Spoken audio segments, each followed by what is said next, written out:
सो eighth class, कल हमने chapter करा था chapter number 5 coal and petroleum start. ठीक है, हमने कल क्या करा था, हमने पढ़ा था एग्जॉस्टिबल रिसोर्सेज के बारे में जो कि एक टाइम के बाद ख़त्म हो सकते हैं। फिर दूसरे हमने पढ़ा था इनएग्जॉस्टिबल रिसोर्सेज के बारे में जो कि कितना ही हम उसे एक्सेसिव यूज़ कर लें, कितना ही टाइम चला जाए, वो जो है एग्जॉस्ट नहीं होंगे, कभी भी ख़त्म नहीं होंगे।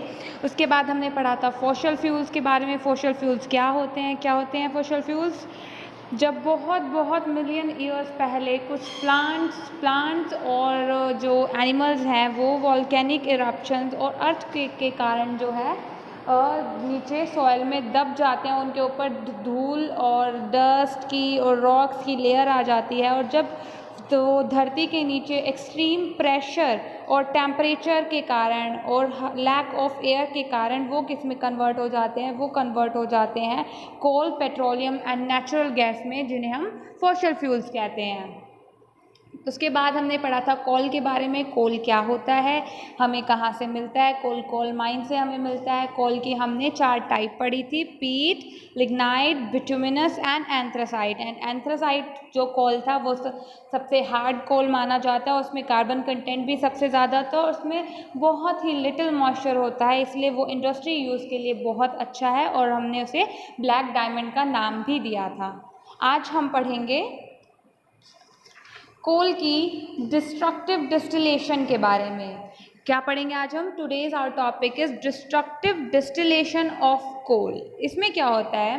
The process of breaking of coal into simpler substances upon heating in the absence of air is known as destructive distillation of कोल।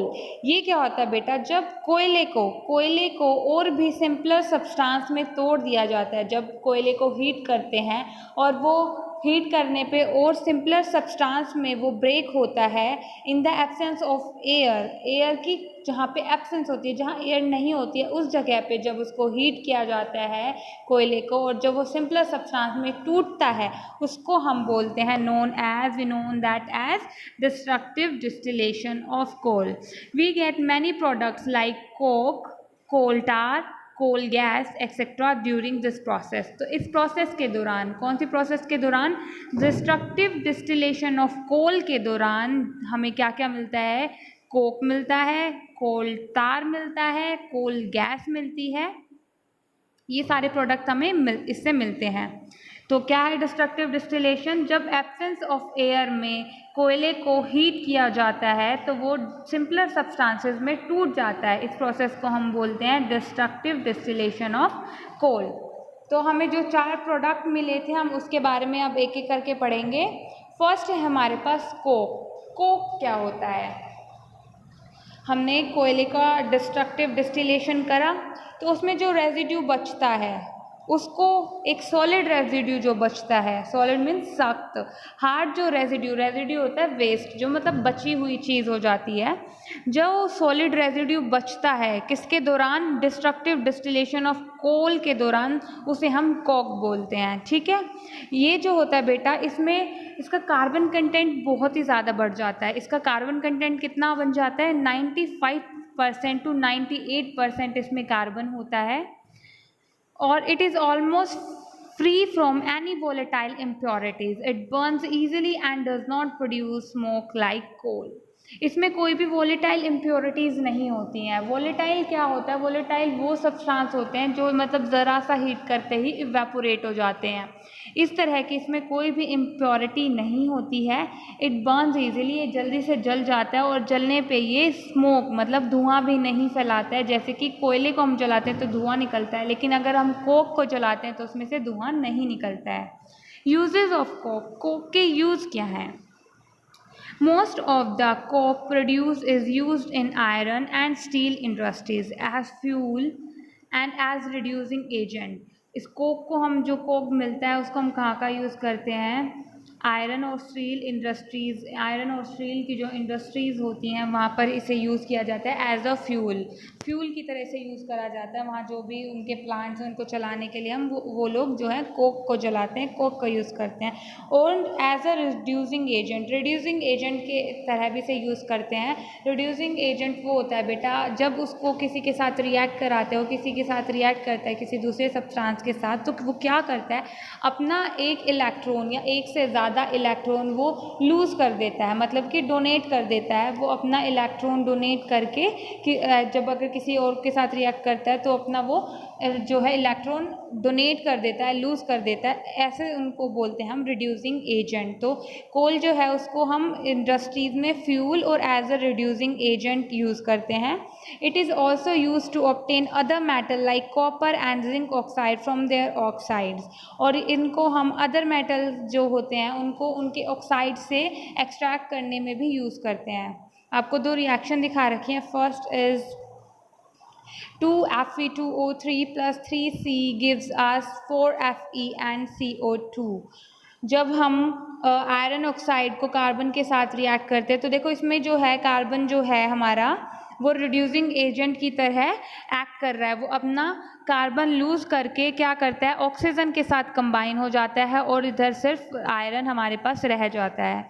दूसरा हमने जो है जिंक ऑक्साइड, ये जिंक की ऑक्साइड से अगर हमें सिर्फ जिंक मेटल निकालना है तो हम इसको कार्बन के साथ रिएक्ट करेंगे। उसमें क्या होएगा जिंक जो है वो अलग से मेटल, सिर्फ मेटल जो है वो अलग से एक्सट्रैक्ट हो गया। हम किसी भी ऑक्साइड से उसका मेटल इस तरह से निकाल सकते हैं। सेकेंड यूज़ है इसका, coke is use to manufacture artificial graphite. Coke को हम आर्टिफिशियल ग्रेफाइट बनाने के लिए भी यूज़ करते हैं। ये था कोक क्या है और उसके यूजेस क्या हैं। नेक्स्ट है हमारे पास कोल तार। कोल तार क्या होता है? It is the thick black oily liquid obtained by the destructive distillation of coal. जब डिस्ट्रक्टिव डिस्टिलेशन ऑफ कोल की जाती है तो वहाँ से हमें क्या मिलता है? थिक ब्लैक ऑयली लिक्विड मिलता है। एक थिक मीन्स गाढ़ा ब्लैक कलर का ऑयली लिक्विड हमें मिलता है, उसे हम बोलते हैं कोल तार। It is a mixture of about 200 organic compounds. ये जो मिक्सचर है, ये जो ऑयल है, ये किन चीज़ों से, इसके अंदर 200 अलग अलग ऑर्गेनिक कंपाउंड्स होते हैं। On the further fractional distillation, और भी अगर हम उसकी डिस्टिलेशन करें जो डिस्ट्रक्टिव डिस्टिलेशन थी तो क्या होगा, कोल तार जो है और भी डिफरेंट इंपॉर्टेंट कंपाउंड्स देगा जो कि हो सकते हैं benzene, toluene, naphthalene, aniline and phenol. ये कब मिल रहे हैं हमें? जब हम और भी ज़्यादा उससे डिस्टिल कर रहे हैं और भी उसकी फ्रैक्शनल डिस्टिलेशन कर रहे हैं। कोल की डिस्ट्रक्टिव डिस्टिलेशन करी, हमें क्या मिला? कोल तार मिला। ठीक है, अब उसको और भी डिस्टिल कर दिया हमने तो हमें क्या क्या मिला? हमें और भी इम्पॉर्टेंट कंपाउंड्स मिले जो कि हैं बेंजीन। बेंजीन जो है एक बहुत इंपॉर्टेंट सब्सटेंस है जो कि हम सिंथेटिक फाइबर्स और डाइज बनाने में यूज़ करते हैं। और हमें मिलता है टोल्यूइन, जिससे हम एक्सप्लोजिव्स बनाते हैं, लाइक TNT एक्सप्लोजिव्स होते हैं जिनसे बम बनाए जाते हैं वो। और हमें मिलता है नैफ्थलीन। नैफ्थलीन होता है बेटा, नैफ्थलीन की गोलियां आती है ना, हम कपूर की गोलियां जिसे बोलते हैं, वाइट कलर की छोटी छोटी बॉल्स, हम अलमारी में या बेड में जो हमारा सामान रखा रहता है, कपड़े रखे रहते हैं, उसमें रखा जाता है। मेनली सर्दियों के कपड़ों के साथ ज़रूर रखते हैं ताकि उसमें कोई मोथ मतलब कीड़े वगैरह ना लगे। थर्ड है हमारे पास coal gas. Coal gas is a mixture of methane, hydrogen and carbon dioxide. Coal gas जो है वो 3 गैसेस का मिक्सचर है। कौन कौन सी gases? Methane, hydrogen and carbon monoxide. इन तीनों गैसों का मिक्सचर है coal gas. It was first used in London for street lighting in the year 1810 CE and in New York around 1820 CE. It is used as an illuminant and as a fuel for industries located near the coal processing plants. इसको सबसे पहले use किया गया था London में, इसको use किया गया था 1810 CE में, जहाँ पे इसे स्ट्रीट लाइटनिंग के लिए यूज़ किया गया था। जब स्ट्रीट्स में जो गलियों में लाइट्स लगाई जाती थी उसमें ये कोल गैस का उन्होंने यूज़ करा था।